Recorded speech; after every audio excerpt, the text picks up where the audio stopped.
विश्व मोहिनी तो उन्हें ही चुनेंगी जो प्रभु श्री हरि जैसे होंगे, जिनका मुख श्री हरि जैसा होगा, जिनका रूप श्री हरि जैसा होगा।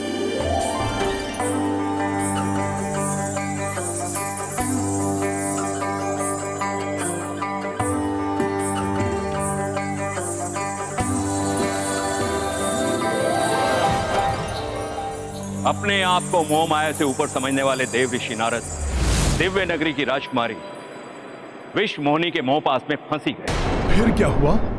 सुंदर राजकुमारी के मोह में आए हुए नारद जी ने राजकुमारी विश्व मोहिनी से विवाह रचाने के विचार से उसके स्वयंवर में जाने का निर्णय ले ही लिया। उस समय उनको राजकुमारी के शब्द स्मरण हुए जिसमें उन्होंने कहा था कि वो उसी को वर चुनेंगी जो श्री हरि के जैसा होगा। तो उसी पल नारद जी श्री हरि के पास लौट गए। विश्व मोहिनी तो उन्हें ही चुनेंगी जो प्रभु श्री हरि जैसे होंगे, जिनका मुख श्री हरि जैसा होगा। हरिमुख, हरिमुख, हरिमुख। आप कहाँ खोए हुए हैं देवर्षि नारद? प्रणाम प्रभु।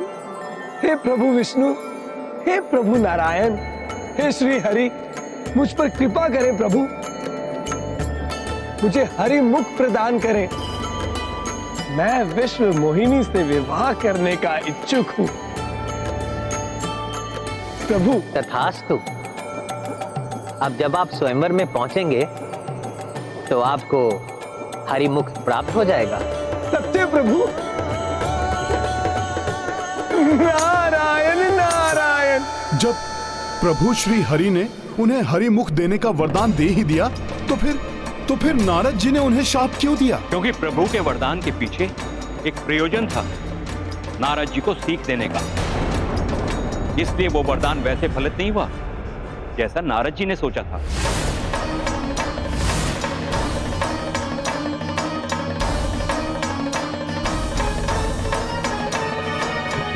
ये कौन सा स्वांग रचा है इन्होंने? हमसे तो भिन्न लग रहे हैं ये।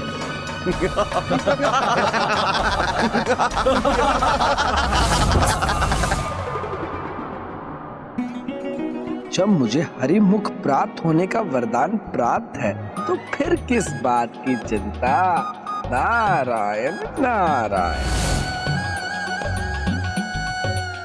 प्रतीत होता है इन सभी को मेरे हरिमुख को देखकर ईर्ष्या हो रही है, इसलिए ऐसे देख रहे हैं मुझे। वानर मुख क्यों था उनका? क्योंकि वानर के लिए दूसरा शब्द है श्री हरि। ये बात नारद जी वरदान मांगते समय भूल गए थे। तो राजकुमारी जब स्वयंवर के लिए पधारी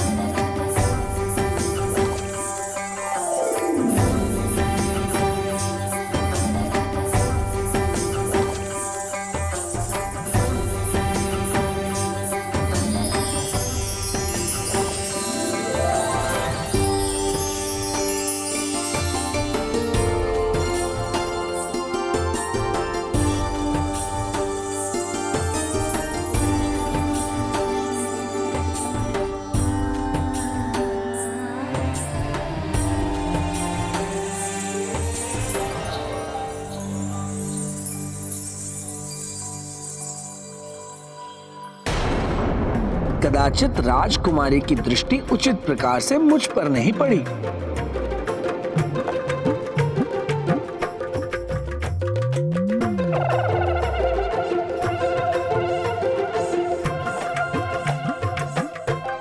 राजकुमारी, आप एक बार अपनी दृष्टि को केंद्रित कर मुझे देखिए। मैं वैसा ही हूं जैसे वर की इच्छा आपने की है। आप मेरे हरिमुख का तिरस्कार कैसे कर सकती हैं? आपका तो मात्र मुख ही नहीं, समस्त क्रियाकलाप भी वानरों जैसे हैं। इस वानर को भीतर प्रवेश किसने करने दिया? हरिमुख अर्थात वानर मुख है इनका। हरि वानर।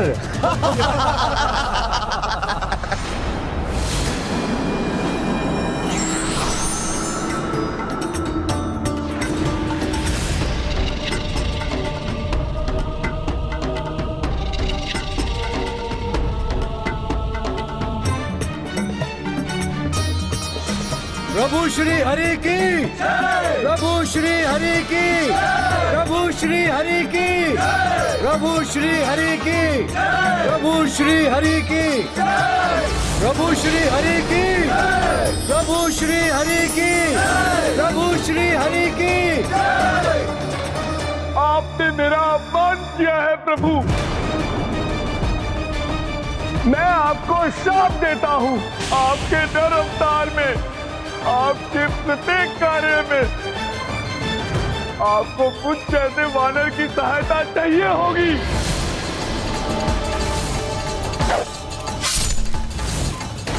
और जिस प्रकार आपने मुझे दुख दिया है ना प्रभु, ठीक उसी प्रकार पत्नी के पिछों का दुख आपको भी झेलना होगा।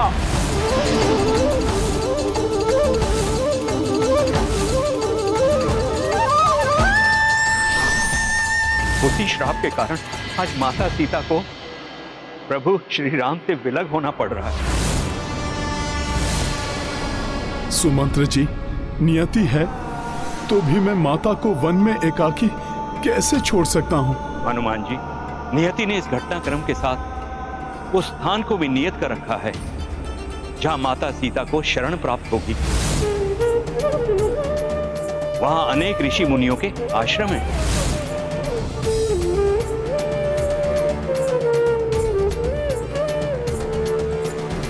लक्ष्मण भैया, माता को यहाँ तक लाकर आपने अपना कर्तव्य पूर्ण किया। अब आप लौट जाइए और प्रभु से कहिए कि यदि मैं माता को अयोध्या नहीं ला सकता तो वो इस पुत्र को इतनी अनुमति ही दे दें कि मैं तब तक उनका ध्यान रख सकूं जब तक उनको कहीं शरण की प्राप्ति नहीं होती। प्रभु तो स्वयं यही चाहेंगे। वनवास में भी उन्होंने कभी माता को एकाकी नहीं छोड़ा था। हम दोनों भ्राताओं में से सदैव कोई ना कोई उनके साथ अवश्य रहता था, सिवाय उस दिन के जब रावण ने छल से मुझे और भैया को माता से दूर कर दिया था।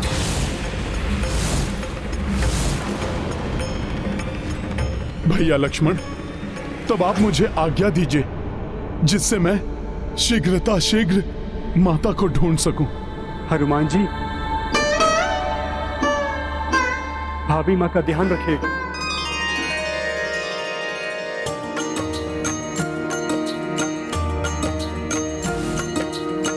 स्वयं सियामा रूपा शक्ति,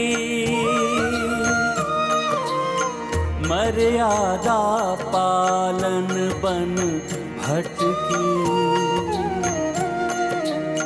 भावुक चित्त ढूंढे कपिराई, किंतु माता झलक न पाई। राम सिया राम जय हनुमान। जीव अरण्य दिशायित जाए, हनुमत मन संशय उपजाए।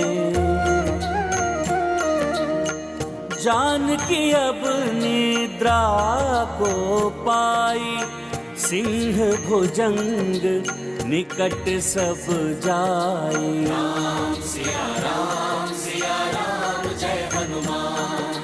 राम सिया राम। माता आप कहाँ हैं? जय हनुमान। ये गाथा महाबली हनुमत की, रुचिकर लीला। प्रतीत हो रहा है माता सीता कहीं निकट ही हैं।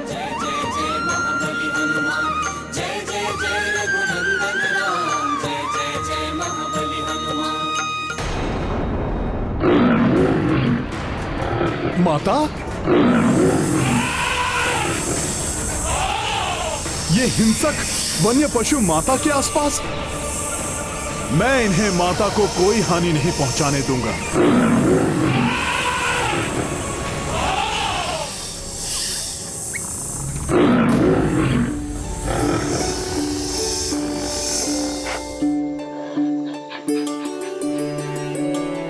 किंतु ये सब तो माता को कोई हानि पहुंचा ही नहीं रहे हैं।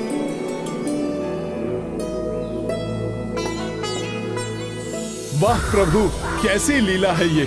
अवश्य ही माता के सदाचरण एवं नारी धर्म के तेज का प्रभाव है ये, जो हिंसक पशु भी हिंसा का त्याग करके माता की सेवा में लगे हुए हैं। माता, हे वनराज, हे गजराज, मुझ कपि को उपद्रवी कपि ना समझें। मैं तो इन दुखियारी माता का अभागा पुत्र हूं। मैं तो आभारी हूं आप सबका, जो आप सब मेरी माता का ध्यान रख रहे हैं। किंतु आप सब मुझे माता के दर्शनों से वंचित ना करें।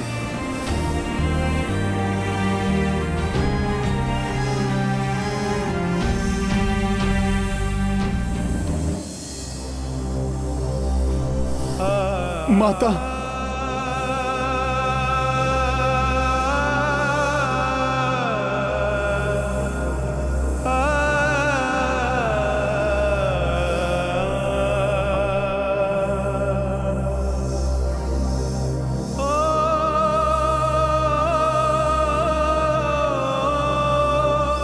ऐसा दारुण दृश्य, इन कठोर शिला की शैया पर मेरी कोमल माता। हे ईश्वर, अपनी माता को इस प्रकार नहीं देख सकता ये पुत्र। हे भूदेवी, माता सीता तो आपकी पुत्री हैं। हे वनदेवी, माता भूमिजा होने के कारण बहन है आपकी। माता की सहायता कीजिए। इन कठोर परिस्थितियों में इन्हें सुख की कुछ छांव दीजिए।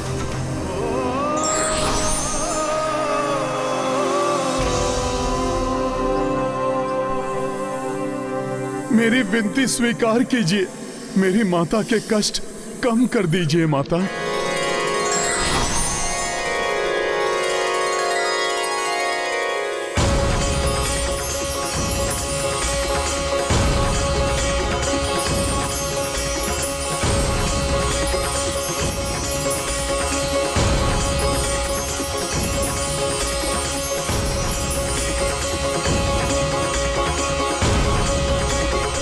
भूदेवी, वन देवी, मेरी माता के कष्ट कम करने के लिए आपको बहुत बहुत धन्यवाद।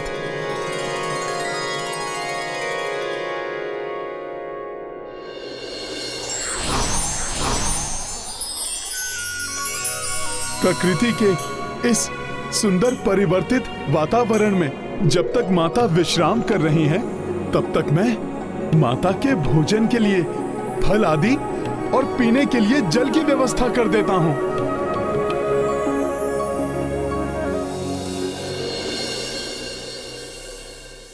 मात्र इतने जल से क्या होगा?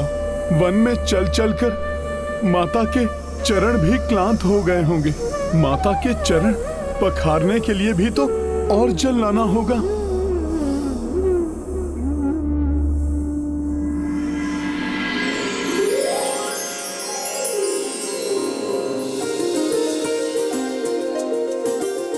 नन्ही गिलहरियों, आप हमारी सहायता के लिए आई हैं।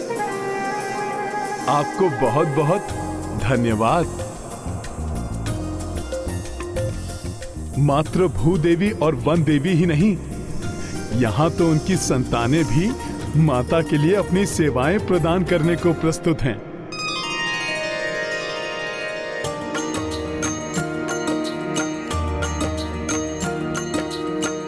माता की सेवा के लाई तत्पर वन्य जीव कपिराई। सब हुसिया सेवा मह व्यस्ता, मिलजुल के करी भोजन व्यवस्था। राम सिया राम। परंतु कपि चित्त पीड़ित, राम कंज नयन जल पूरित। राम सिया चल को भिगाए, कपि दृग नीरमा चरना गिराए। राम सिया राम जय हनुमान, राम सिया राम जय हनुमान। ये गाथा महाबली हनुमत की, रुचिकर लीला राम भगत की। जय जय जय रघुनंदन राम, जय जय जय महाबली हनुमान। जय जय जय रघुनंदन राम, जय जय जय महाबली हनुमान। पुत्र हनुमान, तुम यहाँ? इस समय तो तुम्हारी आवश्यकता मुझसे अधिक रघुनंदन को है। मैं उनकी हृदय की व्यथा को जानती हूँ। मैं तो यहाँ प्रकृति के अंक में सुख से विश्राम कर रही थी। मेरे रघुनंदन तो हर क्षण मेरे विरह की अग्नि में तप रहे होंगे। तुम्हें तो उनके समीप होना चाहिए था पुत्र। क्षमा करें माता, प्रभु तो अपने भ्राताओं, अपनी माताओं के निकट है, किंतु आपका ये पुत्र अपनी माता को वन में एकाकी छोड़कर कैसे जा सकता है?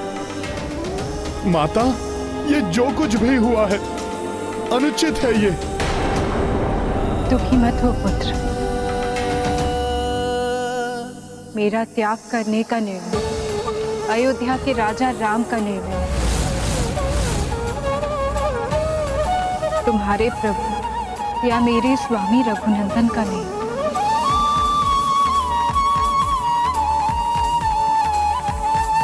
इस सत्य के बारे में तो तुम भी जानते हो पुत्र। किंतु माता। हनुमान, रघुनंदन के कृत्य पर प्रश्न उठाने वाला कोई भी उनके कृत्य के सार को नहीं समझ सकता। अयोध्यापति रघुनंदन का कोई भी निर्णय सारहीन नहीं होता। प्रजा के कल्याण के लिए जो अपने जीवन के सबसे प्रिय का त्याग कर दे, उनकी मर्यादा पर कोई कैसे प्रश्न उठा सकता है? नहीं माता, नहीं। मुझ में इतना सामर्थ्य कहां जो मैं प्रभु के किसी भी निर्णय पर प्रश्न उठाऊं। माता, मेरा वश चले तो मैं प्रभु के सारे दुख स्वयं पर ले लूं, क्योंकि वो भी जानते हैं कि ये निर्णय अनुचित है। उचित एवं अनुचित की परिभाषा स्थिति, स्थान और निज धर्म के अनुसार परिवर्तित होती है पुत्र। स्मरण करो, लंका से लौटते समय रघुनंदन ने क्या कहा था?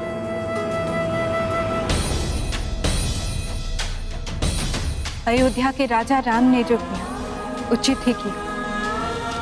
प्रजा के मन में उपजे संदेह का शमन ना करने वाला राजा अविश्वास को जन्म देता है, और वही अविश्वास प्रजा के मन में धीरे धीरे विद्रोह का रूप लेता है।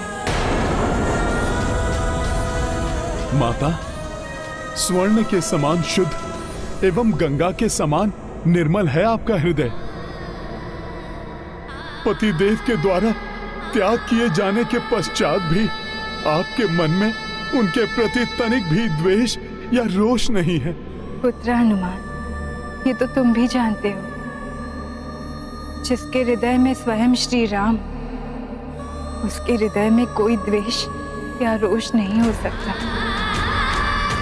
तेरे लिए तेरी प्रभु की इच्छा ही सबसे बड़ा सुख है। माता, आप अपना पति धर्म निभा रही हैं और प्रभु राजधर्म निभा रहे हैं, तो आप मुझे भी अपना पुत्र धर्म निभाने के लिए यहाँ आपके समीप रहकर आपकी सेवा करने की मुझे अनुमति दीजिए।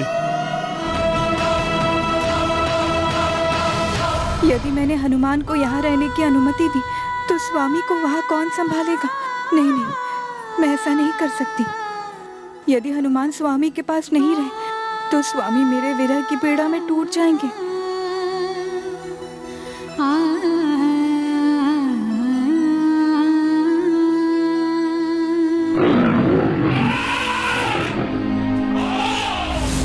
कलियां अर्थात माता की कुक्षी में 2 नन्हे पुष्प खिलने वाले हैं।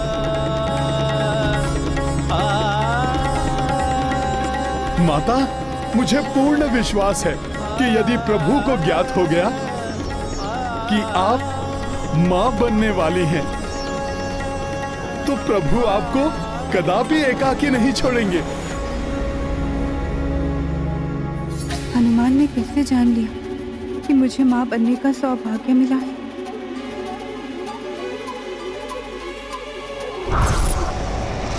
ये सुगंध, ये तो किसी शिशु की मधुर सुगंध है। शिशु ही मेरा सर्वाधिक प्रिय आहार है, और ये सुगंध तो एक नहीं, 2 शिशुओं की उपस्थिति का संकेत है। वो शिशु जो या तो जन्म ले चुके हैं या जन्म लेने वाले हैं। मुझे ऐसा क्यों आभास हो रहा, जैसे मेरी संतानों पर कोई बहुत बड़ा संकट आने वाला हो।